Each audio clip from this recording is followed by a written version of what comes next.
सुन रहे थे। अब सीधा हम ग्राउंड जीरो पर चलेंगे। हमारे दो सहयोगी सृष्टि और वैभव भी लगातार बहुत दिनों से यहाँ ग्राउंड जीरो से एक खबर हम तक पहुंचा रहे हैं। लेकिन सृष्टि, सबसे पहले आपके पास आते हुए, पुष्कर सिंह धामी का कहना है कि जो वर्कर्स काम कर रहे हैं उनसे उनकी भेंट हुई है, मुलाकात हुई है। ये माना जा रहा है कि 5 से 6 मीटर और ड्रिलिंग होनी और संभवतः ये काम जल्दी पूरा हो सकता है। आप क्या देख पा रहे हैं ग्राउंड पर?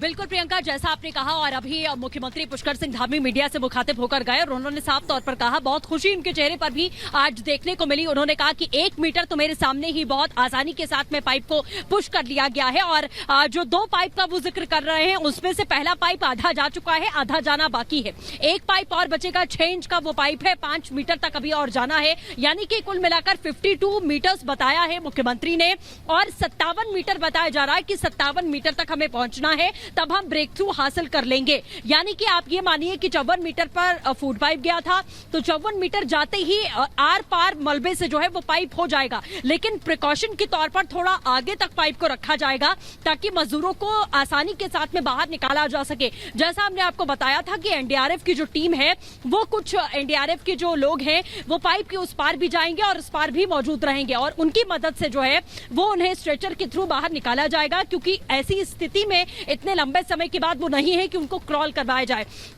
इसी के साथ ये भी बताया जा रहा है कि जैसे ही ब्रेक थ्रू मिलता है, तुरंत बिना किसी देरी के एक एक करके 41 मजदूरों को बाहर निकालने का सिलसिला शुरू हो जाएगा।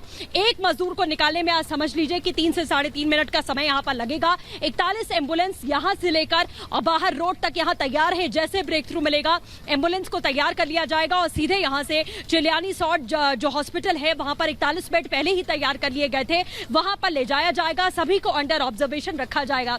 यानी कि आज का दिन बहुत बड़ी उम्मीद लेकर आया है। हालांकि पिछले 1 हफ्ते से हर दिन बड़ा ही उतार चढ़ाव वाला रहा है। कभी लगता है कि बहुत बड़ी उम्मीद है और शाम तक वो उम्मीद टूट जाती है। लेकिन अभी चूंकि ये काम मैनुअली हो रहा है, और आपको याद होगा कि जब ऑगर मशीन भी काम कर रही थी तो एक्सपर्ट्स ने ये बात कही थी कि 45 से 50 मीटर कठिन है, उसके आगे आसानी हो सकती है। तो अभी बहुत ज्यादा मेटालिक मलबा नहीं मिल रहा है। वैभव जुड़े, वैभव, ओवर टू यू। बिल्कुल सच्ची, जिस ब्रेक थ्रू का आप जिक्र कर रही हैं, और खुद पुष्कर सिंह धामी ने इस बात का जिक्र किया है कि हमें सिर्फ 57 मीटर तक तकरीबन जाना है और 52 तक हम पहुंच चुके हैं। यानी कि अब से वो ब्रेक थ्रू चंद घंटे दूर है, जिसका पूरा देश इंतजार कर रहा है। आज का रेस्क्यू ऑपरेशन का ये 17वां दिन अपने आप में कहीं ना कहीं से वो न्यूज, वो खबर सामने ला सकता है जिसका पूरा देश इंतजार कर रहा है। यानी ये मानकर चलिए, जिस तरह से अब लगातार ड्रिलिंग का काम मैनुअली किया जा रहा है और पाइप पुश किए जाने का काम जो किया जा रहा है, वो बस चंद घंटे दूर वो सफर होगा जब वो सभी मजदूर एक बार फिर से बाहर निकलने की जो प्रयास 17 दिन से किए जा रहे हैं, वो प्रयास पूरी तरह से सफल होगा। साथ ही इस बात का भी जिक्र किया गया कि उन्होंने मजदूरों से बातचीत की, उनका हालचाल भी लिया, उनका मनोबल बढ़ाने का भी जो प्रयास लगातार पहले दिन से इस रेस्क्यू ऑपरेशन के किया जा रहा है, उस प्रयास को एक बार फिर से आज बल दिया गया है। लेकिन सबसे अहम यही है कि आज का रेस्क्यू ऑपरेशन का 17वां दिन, बीच में 13, 14, 15, अगर इन 3 दिनों की बात हम करें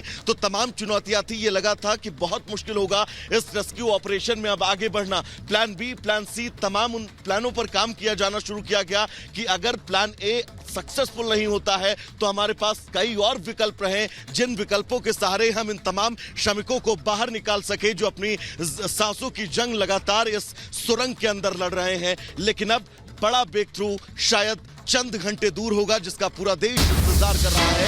और हमारे ठीक पीछे वो टनल, संतोष एक बार कैमरा पैन करके इस तस्वीर को दिखाइएगा हमारे दर्शकों को।